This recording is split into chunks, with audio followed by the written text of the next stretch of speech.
Selamat siang semuanya. Selamat siang Ibu Nurul Kasyana. Selamat siang Bapak Yohanes Aliwuwur dan selamat siang teman-teman. Perkenalkan, nama saya Monica Juniarti Dolis. Saya bekerja di Rumah Sakit Umum Daerah Dr. T.C. Hirlesma Umere Kabupaten Sika, khususnya di ruangan rawat inap di ruangan ICU sebagai seorang perawat terampil. Pada kesempatan ini juga saya ingin memperkenalkan bahwa saya adalah salah satu peserta dalam kegiatan Latsar tahun 2025 ini di gelombang keempat angkatan 96 kelompok 3. Pada kesempatan ini, izinkanlah saya untuk berbagi pengalaman mengenai MOOC dan kegiatan e-learning pada agenda 1 dan agenda 2. Pada tahap MOOC, semua peserta Latsar dibagikan link pada grup WA CPNS masing-masing sehingga kami semua dapat mengakses link tersebut dan mempelajari materi-materi yang sudah disusun di dalam MOOC tersebut. Materi-materi yang telah saya pelajari diantaranya adalah pada agenda 1 membahas tentang wawasan kebangsaan, sikap dan perilaku bela negara, serta analisis isu kontemporer. Pada agenda 2, materi yang dibahas adalah nilai-nilai dasar PNS. Agenda ketiga, materi yang dibahas mengenai kedudukan dan peran PNS di dalam Negara Kesatuan Republik Indonesia. Agenda keempat, mengenai habituasi, tahapan-tahapan aktualisasi yang akan kita lakukan, dan yang terakhir melakukan evaluasi. Nah, sebelum kami memasuki tahap e-learning pada agenda 1 dan agenda 2, itulah yang dibekali kepada setiap peserta Latsar berupa MOOC.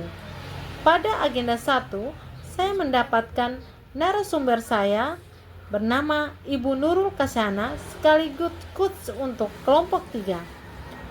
Materi-materi yang sudah disampaikan oleh Ibu Nurul Kasyana berupa wawasan kebangsaan, sikap dan perilaku bela negara, dan analisis isu kontemporer.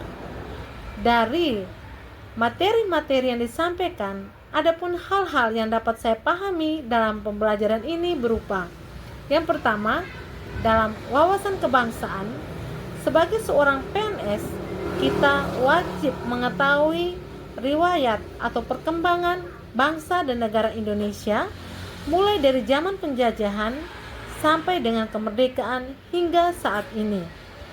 Untuk sikap dan perilaku bela negara sebagai CPNS, kita harus memiliki sikap cinta tanah air, sikap rela berkorban untuk bangsa dan negara, sikap sadar bahwa kita berbangsa dan bernegara, sikap mengedepankan Pancasila sebagai sebuah ideologi negara, dan sikap atau kemampuan awal dalam membela negara itu sendiri. Dan pada pembelajaran isu kontemporer yang saya pahami adalah isu kontemporer merupakan isu real, isu yang sedang diperbincangkan, sehingga kita semua dapat memahami apa isu yang ada di dalam tempat kerja kita dan daerah kita yang sedang terjadi. Dalam kegiatan e-learning tahap 1 di agenda 1 ini ada juga penugasan atau asinkronos, kegiatan asinkronos, penugasan yang telah kami lakukan dan yang telah kami kerjakan berupa tugas individu dan tugas kelompok. Dalam tugas individu, kami diminta untuk membuat makalah wawasan kebangsaan itu sendiri. Kemudian kami diminta untuk membuat rancangan atau rencana aksi sikap perilaku bela negara yang akan kami aktualisasikan di dalam keseharian kami mulai dari tanggal 2 September sampai dengan tanggal 30 November. Dan yang berikut, kami diminta untuk mengambil 3 isu kontemporer yang sedang terjadi di tempat kerja kami dan menganalisisnya dan mengambil satu isu kontemporer menjadi isu kontemporer prioritas. Dan kemudian dalam penugasan kelompok, kami diminta untuk membuat video mengenai wawasan kebangsaan itu sendiri, dan kami semua diminta untuk menganalisis isu kontemporer yang sedang terjadi di daerah kami. Dalam pembelajaran pada tahap 1, agenda 1 ini, adapun pemateri sangat baik dalam memberikan materi sehingga kami semua dapat menyerapi apa yang disampaikan oleh pemateri mengenai agenda, mengenai materi pada tahap 1 ini. Adapun kendala-kendala yang kami hadapi, istimewa saya menghadapi adalah keterlambatan atau jaringan internet yang mendapatkan sinyal yang kurang baik, sehingga kami harus menggunakan HP untuk menyambungkan internet karena wifi-nya terganggu. Nah, pada kesempatan ini juga kami harus membuat buku-buku atau catatan-catatan di dalam buku kami yang membantu kami dalam pengerjaan tugas nantinya. Jadi teman-teman, itu adalah sharing untuk tahap e-learning di agenda 1. Pada tahap kedua, e-learning di agenda yang kedua, kami tetap menjalankan sinkronos dan asinkronos. Pada tahap kedua ini, kami mendapatkan narasumber kami, Bapak Yohanes Aliwuwur. Dalam penyampaian materi agenda kedua adalah nilai-nilai dasar PNS. Bapak Yohanes Aliwuwur telah menyampaikan bahwa PNS harus mempunyai nilai berakhlak, di mana harus berorientasi pada pelayanan, harus akuntabel, harus kompeten, harus adaptif, harus loyal, harus harmonis, dan harus bisa berkolaboratif. Dalam materi yang disampaikan, adapun hal-hal yang dapat saya pahami, di antaranya menjadi seorang CPNS, kita wajib memiliki nilai berakhlak itu sendiri, di mana kita harus berorientasi pada pelayanan. Kita harus mengutamakan pelayanan kita harus memberikan pelayanan yang prima kepada masyarakat dan pelanggan, sehingga mereka merasa puas akan apa yang mereka dapatkan. Yang berikut, kita harus akuntabel.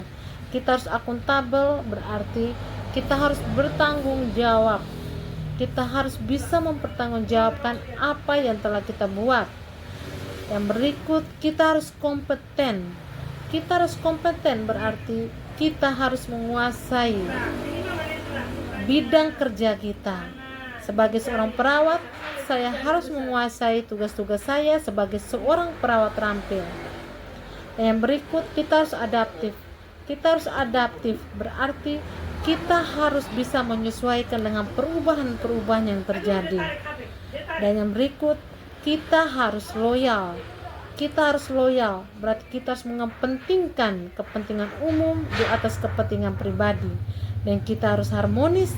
Kita harus bisa menciptakan suasana kerja yang kondusif sehingga perjalanan pekerjaan kita menjadi aman dan nyaman. Dan yang terakhir, kita harus kolaboratif. Kita harus bisa bekerja sama di antara teman, di antara lintas bidang maupun lintas sektor. Nah, teman-teman semuanya, itulah yang dapat saya pahami dalam pembelajaran agenda yang kedua ini. Adapun tugas-tugas dalam asinkronos yang kami kerjakan sebagai tugas dari agenda kedua ini adalah tugas individu dan tugas kelompok. Dalam tugas individu, kami diminta untuk menonton video yang sudah dibagikan ke dalam link si pijar berdasarkan nomor urut absen pada kelompok kecil kami. Jadi saya mendapatkan nomor urut 7 di dalam kelompok 3 ini, sehingga saya menonton video nomor urut ganjil dengan judul Awas Ada Ujian. Dari video tersebut kami harus menganalisis kira-kira nilai-nilai PNS berakhlak apa yang dibuat, yang ditaati, dan nilai-nilai PNS apa yang dilanggar oleh aktor-aktor di dalam video tersebut. Yang kedua, untuk tugas individu, kami pun diminta untuk mensinkronkan nilai-nilai PNS berakhlak di dalam kegiatan dan tahap kegiatan yang telah kami rancang, yang telah kami susun untuk menyelesaikan masalah atau isu prioritas yang telah kami ambil. Sedangkan untuk tugas kelompok, kami semua diminta untuk membuat PowerPoint penyajian mengenai penerapan dan pelanggaran nilai-nilai berakhlak di tempat kerja kami. Dan kami diminta untuk membuat video dan menunjukkan dan mengirimnya ke link YouTube untuk PNS berakhlak mengenai nilai yang dilanggar dan nilai yang diterapkan. Jadi teman-teman, adapun kendalanya dalam pembelajaran ini bahwa untuk mensinkronkan nilai-nilai PNS berakhlak dengan isu-isu tahapan-tahapan kegiatan yang telah kami susun mengalami kebingungan, sehingga kami pun harus mencari referensi tambahan di internet. Dan tentunya apa yang kami kerjakan tentunya belumlah sempurna. Oleh karena itu kami sangat mengharapkan para pembimbing, para narasumber agar dapat memberikan kembali kami masukan guna memperbaiki tugas dan tulisan kami ke depannya.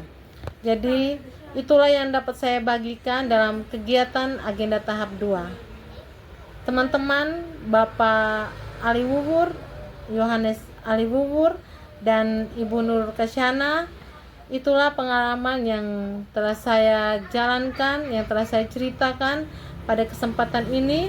Mohon maaf jika ada salah penyebutan nama, ada kata dan perkataan yang kurang berkenan dalam video ini, dalam penyampaian sharing ini.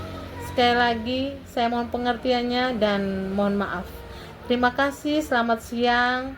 Tetap semangat buat kita semua dan jangan lupa untuk selalu bersyukur.